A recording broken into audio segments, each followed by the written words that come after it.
Il y aurait eu apparemment une présence africaine déjà dans l'Antiquité, mais de façon très ponctuelle. C'est vraiment au Moyen Âge, avec disons, après l'arrivée de l'islam ici et la fondation de l'État, que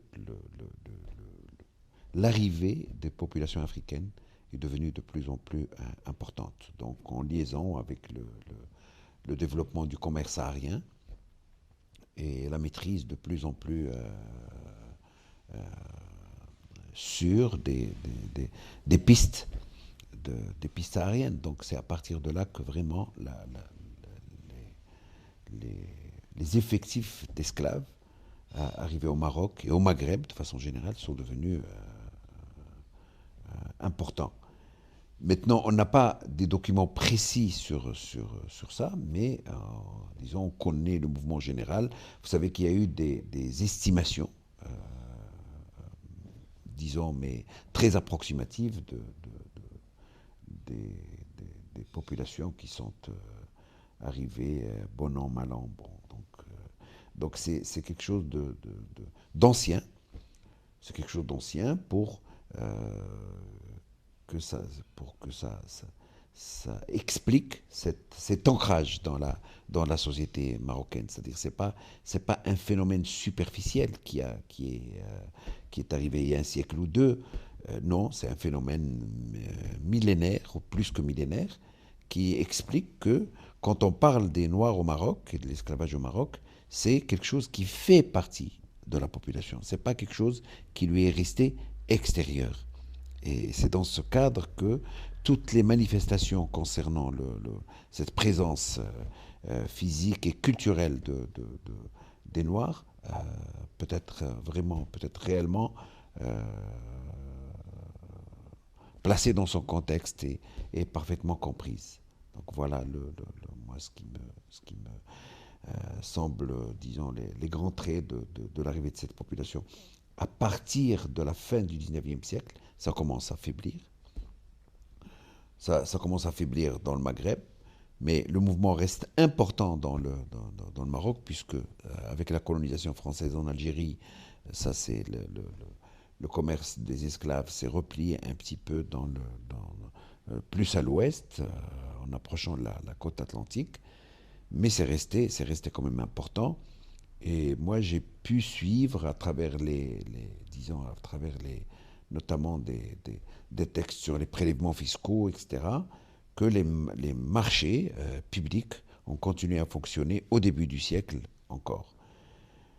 Avec l'arrivée des Français, évidemment, il y a eu l'interdiction du commerce public des esclaves. Il n'y a pas eu interdiction d'esclavage, il y a eu euh, une interdiction du commerce public parce que l'esclavage était les Français ont compris, les autorités françaises ont compris que l'esclavage jouait un rôle très important dans les maisons des grands notables, des vizirs, des caïds, etc. Et donc il n'était pas possible de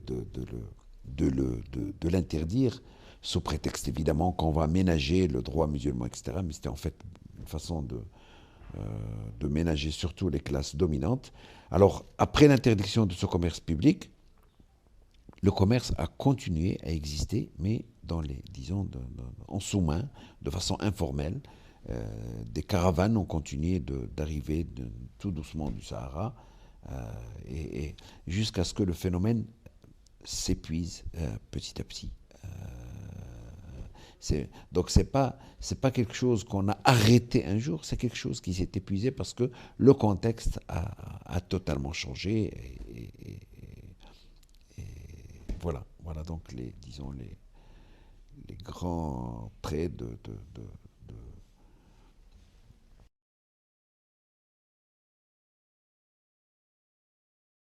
Tombouctou fait partie du mythe maintenant de l'Afrique noire et c'est un des symboles du commerce transsaharien parce que et fut aussi à un moment des relais très importants par lesquels ont été drainés non seulement les esclaves mais aussi les autres marchandises euh, qui alimentaient le commerce aérien, notamment l'or, etc. Donc mais euh, euh, en même temps, il ne faut pas que ça nous cache que ces esclaves venaient d'Afrique noire en général. Il ne faut pas que le vocabulaire nous trompe, parce que je pense qu'il y avait des bandes organisées qui faisaient parvenir les esclaves sur les espaces, dans les espaces où ils étaient après vendus aux caravanes qui arrivaient au Maghreb et ailleurs. Et je crois que le fait qu'on parle de Tombouctou, le fait qu'on parle des Gnawa, ne doit pas. C'est devenu un petit peu des symboles de cette arrivée d'esclaves, mais je pense que la population était plus diversifiée. Elle arrivait de toute l'Afrique noire, de l'Ouest. Il n'y a pas eu d'études. Il n'y a pas eu d'études pour vraiment montrer, essayer de déterminer exactement d'où venaient ces gens-là, mais je pense que cette étude est possible. Je pense que cette étude est possible si les spécialistes s'y mettent. Elle est possible pourquoi? Elle est possible parce que, à travers les listes d'esclaves qui existaient notamment au XIXe siècle, parce que vous savez, comme il n'y avait pas de carte d'identité ou de photo la plupart du temps dans l'armée du Makhzen, dans l'armée du gouvernement, ou dans les listes qu'on avait des grandes maisons, on décrivait les esclaves. Un tel Mbarak, ou je ne sais pas, il est ceci, il est jaunâtre, il est brunâtre, il est haut de taille, il est petit de taille. Et je pense qu'à travers ce descriptif, dans les listes, disons, identifiant les différents esclaves, je pense qu'il est possible de, de, de dessiner une carte un petit peu de l'origine de ces esclaves. Malheureusement, ça n'a pas été fait jusqu'à présent, mais il faut vraiment des spécialistes pour faire ça. Mais bon, Tombouctou, évidemment, est resté un symbole extraordinaire, parce que pendant longtemps, elle a dominé ce commerce. C'est vrai que Caillé il a écrit des textes d'ailleurs, notamment dans la revue Espéris. Mais bon, euh, ce qu'il y a dans l'histoire marocaine, bon, ce qui est le plus, disons, le plus sensationnel c'est la conquête saadienne. Vous savez que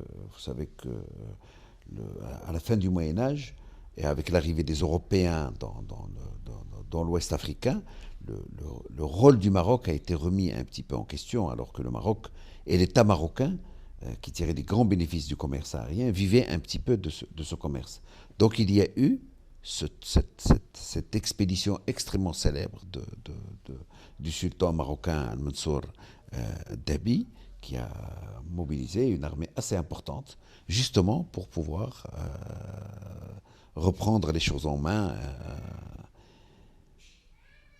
Et on parle donc, à partir de là, d'arrivées massives d'or, d'esclaves, etc.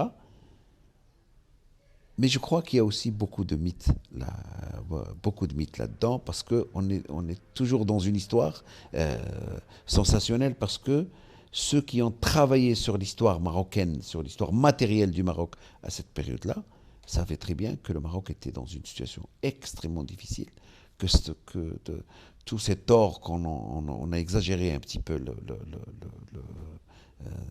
ces arrivées massives, ces choses extraordinaires. Donc c'est pour ça que j'ai dit dès le début tout à l'heure que Tombouctou est un petit peu euh, représentative de cette, euh, de cet extraordinaire que représentait l'Afrique noire. Il faut pas oublier que pour les Européens ont joué un grand rôle dans ce mythe. Pourquoi? Parce que l'économie européenne de la fin du Moyen Âge était en pleine expansion. Elle était affamée d'or et de métaux précieux. Et Tombouctou représentait pour eux cet Eldorado, avant l'Eldorado d'Amérique latine, qui allait permettre de résoudre tous les problèmes. Et il y a eu un certain nombre d'explorateurs qui sont partis avec des caravanes, etc., qui ont, disons, donné à ce mythe une dimension extraordinaire. Mais je crois qu'il faut évidemment le ramener à sa portée, parce que à l'époque, on était dans des économies qui sont des économies relativement rudimentaires. Et donc, l'or, même s'il arrivait en quantité réduite, euh, créait des sortes de chocs. Et, et, et, et jouer un rôle considérable dans ces économies. Donc c'est ça, c'est sur ça que je veux. C'est-à-dire on est en présence de mythes, mais en même temps, il faut le ramener à la réalité.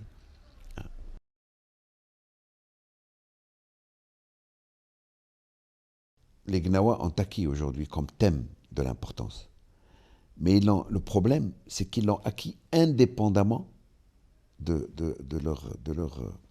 leur vécu ici au Maroc, de leur place dans la société. C'est-à-dire, à un certain moment, on s'est rendu compte de l'importance de ce phénomène, à travers son expression phénoménale, à travers la musique, évidemment. Et j'ai bien peur qu'après, des mots donc, quand j'entends maintenant des chansons gnawa, je me dis, est-ce que vraiment ça a un rapport avec l'histoire? Ou est-ce que, ayant pris conscience qu'ils sont d'origine esclave et que c'est quelque chose d'important, on ne s'est pas mis un petit peu à introduire un vocabulaire qui n'existait pas, tel quel. C'est-à-dire qui peut induire en erreur sur les origines, je viens de telle région, je viens... Ouais, ça me fait un peu... ça me donne des craintes au sujet, au niveau méthodologique. Par contre, comme je vous l'ai dit tout à l'heure pour les listes, il est certain que dans les listes d'avant, mais encore faudrait-il faire un travail plus fouillé, on parle à travers les noms des origines. Parfois, il semble que le mot Gnawi, on dit l'aura Gnawiya, parce que quand on fait les listes, on dit Arbi, c'est-à-dire il parle arabe déjà, ça veut dire qu'il est déjà parfaitement intégré, ou bien Gnawi. J'ai bien peur que ce mot soit devenu un peu générique. C'est-à-dire au-delà du dialecte particulier de l'esclave, on met le mot Gnawi c'est devenu un petit peu une façon d'identifier l'ensemble des esclaves qui arrivaient.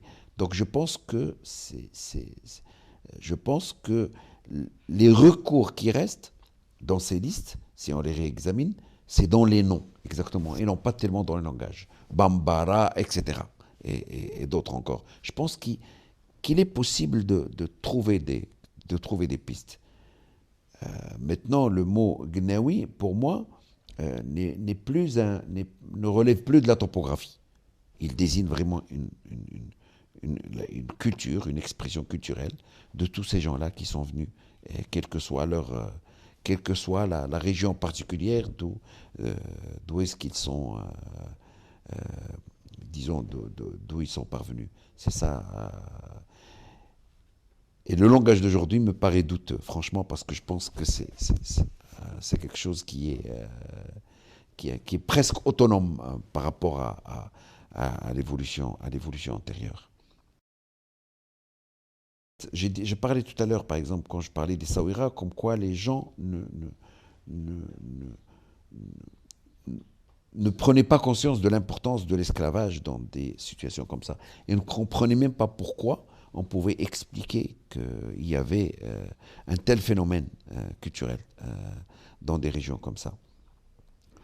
Parce que nous, quand on a travaillé, d'ailleurs pas sur l'esclavage, quand on a travaillé sur le sud marocain, dans l'anti-atlas, sur d'autres thèmes qui sont des thèmes politiques, etc., ben, là on a observé qu'il y avait en fait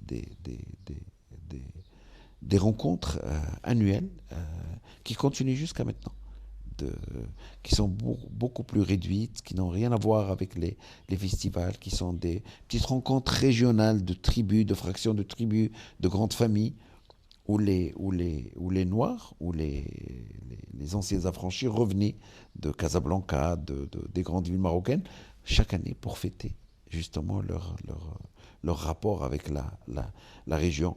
Et pour moi, c'est ce qui explique un petit peu cette explosion du phénomène Gnawi qui était en fait la seule façon de sauvegarder une partie de l'identité de ces gens-là. Parce que je pense que les esclaves qui arrivaient au Maroc, les esclaves noirs, étaient très vite intégrés. Très très vite intégrés parce que d'abord ils arrivaient dans le sud, Dans le Sud, il n'y avait pas vraiment de problème de couleur gigantesque. Même les groupes dominants souvent étaient noirs, vu l'ancienneté du phénomène et vu les unions qui existaient. Et donc je pense que la seule façon de continuer à exister avec une identité à soi, c'était le, le, le, le phénomène gnawi. Maintenant, tout ça, c'était de l'oral. C'était dans l'oralité. C'est pour ça qu'on n'a pas gardé, il ne nous est pas resté vraiment des, des bribes de ces chansons, de tout ce patrimoine qui pouvait éclairer, disons, avec plus de précision sur les origines, etc. Parce que l'expansion que ça a pris ces dernières années, je pense que c'est un petit peu détaché du socle profond, qui était beaucoup plus ponctuel à travers le sud marocain.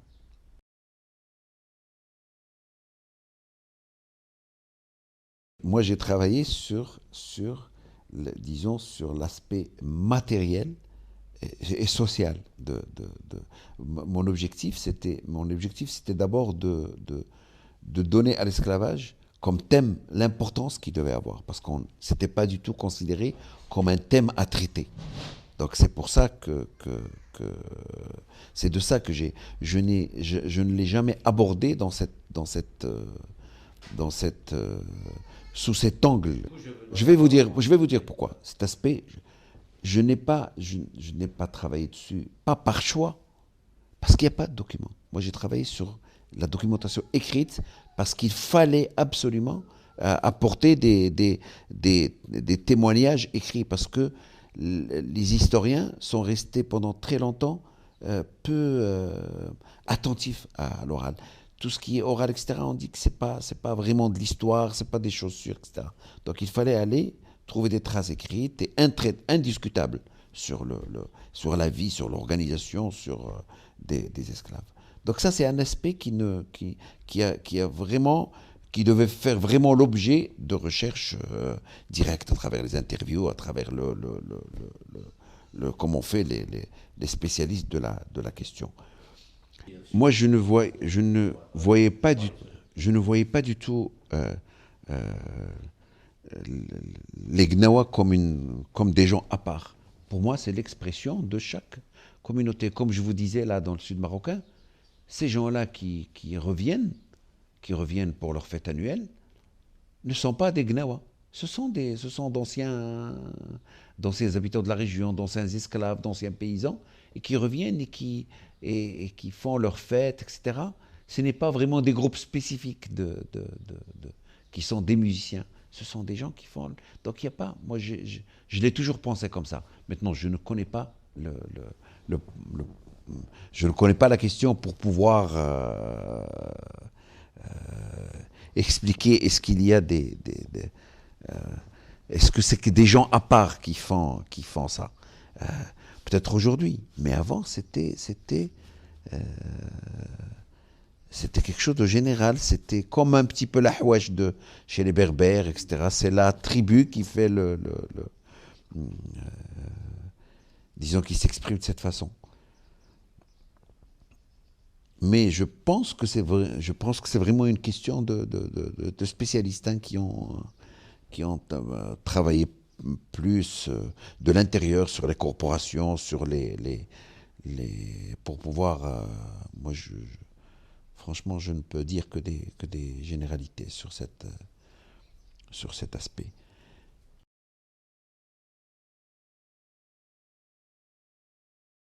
Les historiens n'ont pas travaillé dessus. C'est pas considéré comme un sujet d'histoire. D'ailleurs, moi, je suis économiste. Je suis venu à ça en dehors et je suis venu à ça parce que j'ai travaillé sur des espaces qui étaient des espaces où l'esclavage était très important.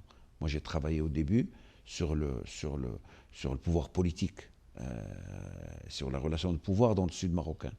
Et c'est à cette occasion-là qu'on a vu que dans ces relations, il y avait l'esclavage semblait jouer un rôle important. Et on a vu de nos propres yeux, en plus, l'importance des populations noires sur place et l'importance des changements qui avaient encore cours aujourd'hui. dans ces régions, c'est-à-dire les anciens esclaves avec l'immigration, etc., qui commençaient à acquérir disons, une certaine richesse et qui commençaient à revendiquer un changement de statut. Parce que dans certaines régions, c'est resté, le statut est resté relativement bas. On connaît la question des haratines, etc. Donc je ne connais pas d'historiens, c'est plutôt des gens qui sont venus d'autres disciplines.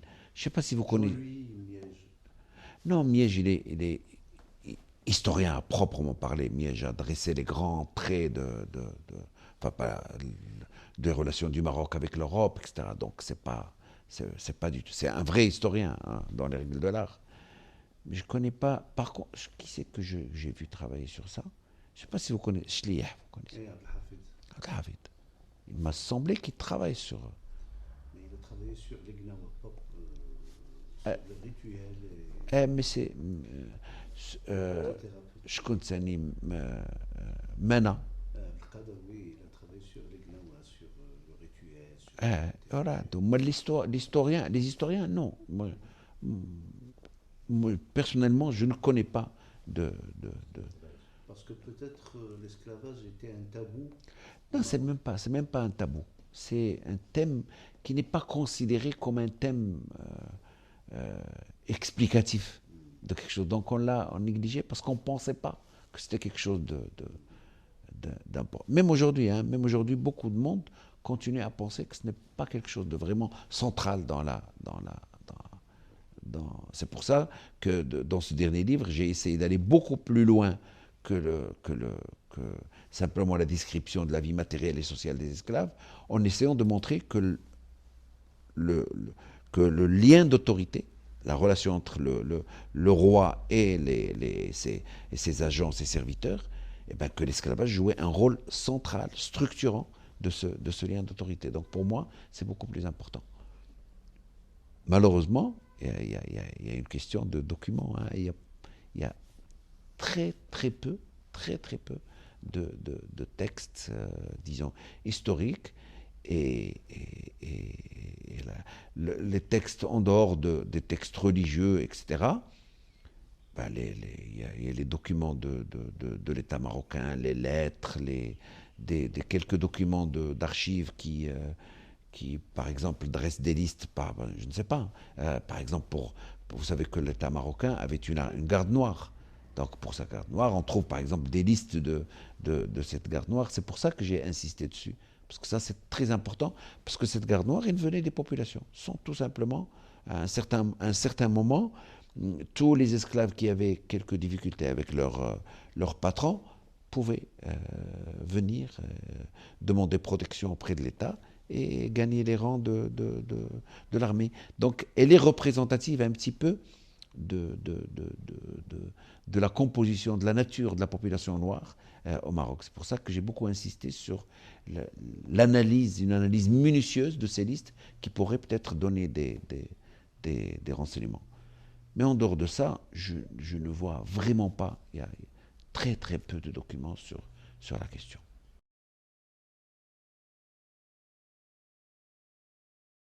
L'Afrique noire, ce qu'on appelle l'Afrique noire de De l'Ouest. l'Ouest. Eh bien, c'est ça, c'est pour ça, c'est ce que j'ai dit tout à l'heure. J'ai dit que les esclaves venaient essentiellement de là. Mais comment cartographier les arrivées? C'est-à-dire comment dire, voilà, tel. Vient de Guinée, Voilà. de Hein, Mali. on n'est pas en Europe où on avait où les maisons des commerçants et des caravaniers dressaient une liste avec disons, avec l'identité de ces gens-là, de ces origines. Absolument pas. Il n'y a absolument rien. Les seuls éléments qui existent, ce sont ces listes-là, où je vous ai dit qu'on trouve la plupart du temps, on dit la plupart du temps, il y a une désignation générale de Gnawi. L'arabie, quand on écrit Gnawi, ça veut dire qu'il ne parle pas encore arabe. Oui. Ça veut dire qu'il parle encore un dialecte africain, mais on ne Non, précise reconnu. absolument pas. La seule possibilité, à mon sens, sauf nouveauté, c'est le faciès. C'est la description à travers le visage, parce que ça, je pense que c'est possible de sortir quelque chose à partir de là. Mais il n'y a pas Il n'y a pas d'information en dehors de ça. Les livres d'histoire, dans les livres d'histoire, il n'y a rien.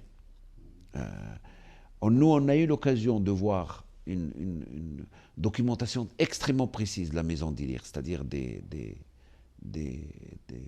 Sidi Ahmed Moussa, le Modelé, parce que c'était un des hauts lieux du commerce d'esclaves à la fin du 19e siècle.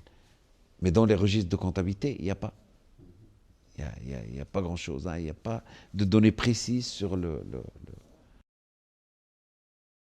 Alors, les principaux centres, au 19e siècle, c'est l'Ouest. C'est vraiment l'anti-Atlas, c'est le Tazawat, c'est Ahmed Moussa, c'est là où les caravanes arrivaient. Et à partir de là, ils étaient répartis, elles arrivaient à Marrakech essentiellement. Le principal lieu après l'arrivée dans le sud marocain, c'est Marrakech. Et ça, c'est sûr parce que ça, on a étudié les prélèvements d'impôts. On a étudié les prélèvements d'impôts et dans les prélèvements d'impôts, c'est-à-dire des impôts prélevés sur le commerce des esclaves. C'est Marrakech qui reste le centre de très loin, même par rapport à des villes comme Fès et plus on s'éloigne vers le nord du Maroc, plus ça s'affaiblit. Le nord du Maroc, il n'y avait pas un commerce très important en dehors des maisons caïdales. Alors ça, c'est pour ce qui concerne le commerce lui-même. Pour ce qui concerne les effectifs, c'est surtout dans les très grandes maisons caïdales, chez les caïds qu'on avait.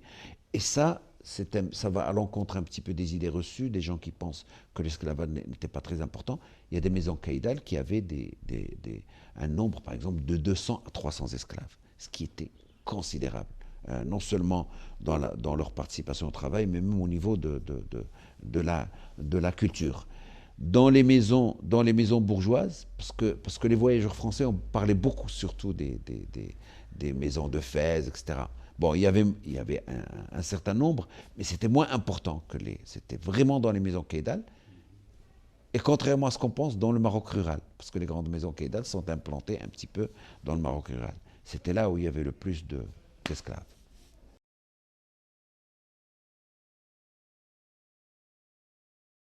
Les principales activités, bon, l'armée, ça c'était très important au niveau de l'État. La domesticité, dans les grandes maisons, il y avait beaucoup de domestiques, mais aussi le travail agricole. Il y avait, contrairement à ce qu'on pense, ça c'est quelque chose qu'apportent les archives, c'est qu'il y avait, dans les grandes maisons, il y avait un bon nombre de travailleurs esclaves.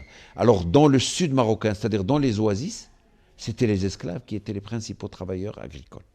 Pourquoi? Parce que c'est un travail très dur, très dur, très soigné, donc il fallait une certaine connaissance. Donc c'était vraiment les esclaves qui...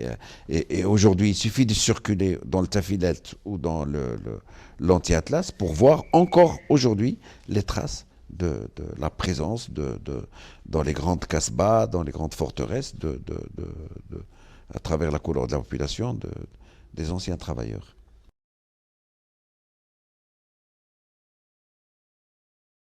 C'est ce que j'ai dit tout à l'heure. Je pense que c'était une des manifestations naturelles pour cette communauté de continuer à être soudée, d'exister. Donc ça se faisait naturellement. Par la suite, je pense que ça a commencé à s'autonomiser à travers des musiciens qui circulent un petit peu dans le... D'ailleurs, quand on voit des documents, il y a un document du sultan Hassan Ier, par exemple, où quand les Anglais discutaient avec lui de l'affranchissement des esclaves, pourquoi les esclaves ne sont pas affranchis, il disait que ça ne sert pas à grand-chose de les affranchir, puisque si on les affranchit, qu'est-ce qu'ils deviennent? Ils deviennent des gens qui circulent avec des tambours, etc. Donc je pense qu'au début, ça s'est manifesté dans les communautés elles-mêmes, collectivement, et par la suite, il y a eu quelques-uns qui ont commencé à se déplacer pour vivre un petit peu de ça.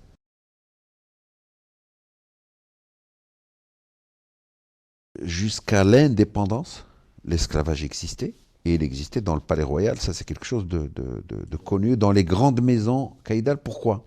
Parce que, comme je vous l'ai dit, l'esclavage a été interdit en 1912, le commerce des esclaves a été interdit en 1912, mais il a continué à exister. Et on connaît les courtiers, ceux qui Euh, alors, quand le commerce s'est arrêté à travers le Sahara, on a commencé à kidnapper. Il y a eu l'enlèvement s'est beaucoup développé. On a commencé à enlever les jeunes et les femmes chez les populations noires. Et ça, c'est un phénomène au Maroc qui était. On a beaucoup de documents sur ça, qui a vraiment marqué la première moitié du XXe siècle. Et je pense que ça s'est épuisé par la suite, tout doucement, parce que même les maisons caïd à l'ancienne n'existaient plus. Ça a pris moins d'ampleur. Mais je pense que on ne peut pas dire ça s'est arrêté telle année. C'est très difficile. Mais on va dire que ça s'est épuisé doucement. Parce que, même au niveau de la loi, il n'y a jamais eu une loi qui est venue comme ça dire on abolit l'esclavage. Ça, c'est général d'ailleurs au monde musulman, parce que c'était une loi qui paraissait un petit peu contradictoire avec l'islam. Donc on n'a jamais eu une loi comme ça. Mais on vous Ça s'est remercie. épuisé. Voilà.